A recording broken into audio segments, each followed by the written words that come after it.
Surprise surprise director কি এখন আমার জামাই, মানে আগেও তো ছিল আমার জামাই। সরি,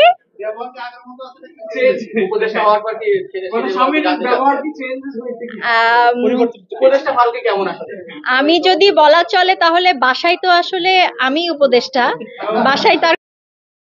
আসসালামু আলাইকুম বন্ধুরা, আশা করি সবাই ভালো আছেন। আল্লাহর অশেষ রহমতে আমিও ভালো আছি। শুরুতে যে ভিডিওটি দেখলেন, আজকের ভিডিওটি খুবই গুরুত্বপূর্ণ। আশা করি শুরু থেকে শেষ পর্যন্ত আমাদের সাথেই থাকবেন। অন্তর্বর্তীকালীন সরকারের সাংস্কৃতিক মন্ত্রণালয়ের উপদেষ্টার দায়িত্ব পালন করছেন মোস্তফা সরোয়ার ফারুকী। বাংলাদেশের একজন জনপ্রিয় গুণী নির্মাতা তিনি। তবে তার উপদেষ্টার করার সময় কিন্তু দেশে ব্যাপক সমালোচনার জন্ম দিয়েছিলেন বা বিতর্ক হয়েছিলেন। তার স্ত্রী নুসরাত ইমরোজ তিশা একজন বাংলাদেশের জনপ্রিয় অভিনেত্রী। শনিবার রাতে বিনোদন সাংবাদিকদের সংগঠন সিজেএফবির একটি পুরস্কার বিতরণী অনুষ্ঠানে তিশাকে তার স্বামীর সম্বন্ধে বর্তমানে প্রশ্ন রাখা হয়। সাংবাদিকদের প্রশ্ন রাখেন যে তার স্বামী বর্তমানে একজন উপদেষ্টা এবং এই উপদেষ্টা হওয়ার পরে তার কি কোনো পরিবর্তন তার চোখে পড়েছে কিনা, এছাড়াও এইসব বিষয় নিয়ে তার জানতে চাওয়া হয়। এ ব্যাপারে তিশা জানিয়েছেন তিনি উপদেষ্টা হলেও ঘরের উপদেষ্টা কিন্তু তিনি নিজেই। এছাড়াও এইসব ব্যাপারে গুরুত্বপূর্ণ কিছু কথা বলেছেন তিশা। তো চলুন আমরা তার মূল বক্তব্যটি শুনে আসি। ডিরেক্টর কি এখন আমার জামাই, মানে আগেও তো ছিল আমার জামাই। সরি,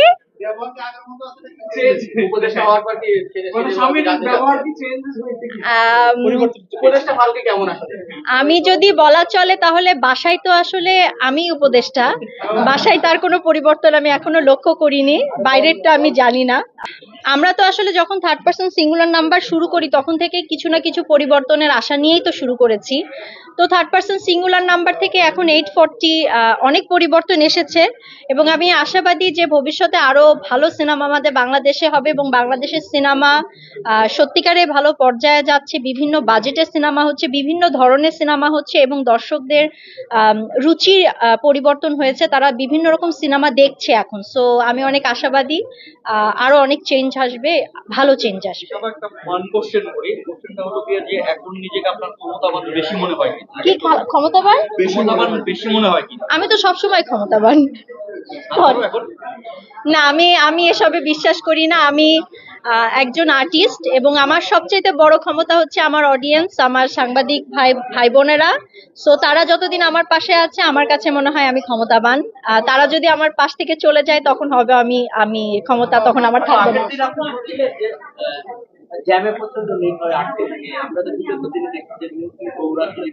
আমি এখনো জ্যামে আটকায় আছি বিকজ এখনো আমার আসতে টাইম লেগে গেছে বিকজ অফ জ্যাম। সবকিছু মিলিয়ে আমি বলবো যে আমি খুবই পজিটিভ একজন মানুষ। আমি কখনো নেগেটিভিটিকে খুঁজি না বা দেখার চেষ্টা করি না।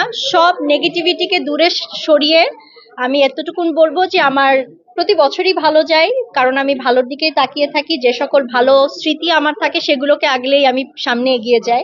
2024 ভালো গিয়েছে আলহামদুলিল্লাহ এবং আমি আশা করছি 2025ও ভালো যাবে।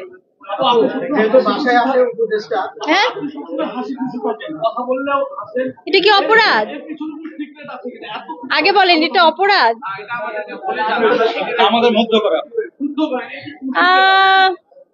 Because I believe in simplicity and positivity, that's it. বাসায় বউ উপদেষ্টা হলে সংসার ভালো সুখে থাকে তো না। শেয়ারিং তো সবসময় আমাদের মধ্যে হয়, সেটা পলিটিক্স হোক, সেটা কাজ হোক, সেটা সিম্পল বাজারের হিসাব হোক বা সিম্পল ইলহামের খাবার দাবার হোক বা যে কোনো কিছু নিয়ে আমাদের আলোচনা হয়। হয়তোবা আমাদের সাংসারিক জীবন সুখের হওয়ার এইটা একটা কারণ, আমরা সব বিষয়ে আলোচনা করি, আমরা আর্গুমেন্ট করি না। সো এই আলোচনাটা আমার মনে হয় সব বিষয় নিয়েই হয়। স্পেসিফিক উপদেষ্টা হওয়ার কারণে যে দেশ নিয়ে এখন আলোচনা খুব বেশি হয় তা না, সবসময় যে কোনো বিষয় নিয়ে আমরা আলোচনা করতে স্বাচ্ছন্দ্য বোধ করি। কাজের ব্যস্ততা এখন 840 নিয়েই যাচ্ছে, 840 নিয়ে ক্যাম্পেইনিং করছি, বিভিন্ন জায়গায় যাচ্ছি, দর্শকদের রিয়াকশন খুবই ভালো আলহামদুলিল্লাহ। সো এখন যদি বলা হয় ব্যস্ততা ইলহামকে নিয়ে এবং 840 নিয়ে। যদি 420 তে যাই, 420 সময় আপনি অভিনয় করেছেন, আর 840 তে ক্যামেরার পিছনে মানে সামনের পিছনে কোন জায়গাটা সবচেয়ে বেশি ভালো লাগে? দুই জায়গার ফিলিংস দুই রকম। কারণ হচ্ছে যে এক জায়গায় ক্যামেরার সামনে কাজ করেছি সেটা এক ধরনের ফিলিংস, এখন ক্যামেরার পিছনে আরো বড় দায়িত্ব পালন করছি সেটা আরেক ধরনের ফিলিংস। আমি যেখানেই থাকি না কেন, ক্যামেরার সামনে, ক্যামেরার পিছনে, সাইডে, আশেপাশে সবসময় আমি সবার সাপোর্টটা চেয়ে আসছি, সাংবাদিকদের সাপোর্ট চেয়ে আসছি, এখনো চাই। সো আশা করবো যে আমি যেখানেই থাকি না কেন আপনারা সবসময় আমাকে সাপোর্ট করে যাবেন। আপা শুনছিলাম যে দেশের বাইরে না, এখন পর্যন্ত দেশের বাইরে, যেহেতু একটা ক্রিসমাসের গ্যাপ আছে, ক্রিসমাসের কারণে আসলে আমি আর দেশের বাইরে আমরা প্ল্যানটা আপাতত স্থগিত রেখেছি। দেশে এখনো চলছে, হলে হলে ওই 840 চলছে, সবাই পছন্দ করছে। সো আমার কনসেন্ট্রেশন এখন দেশের ভেতরে বিভিন্ন হলে।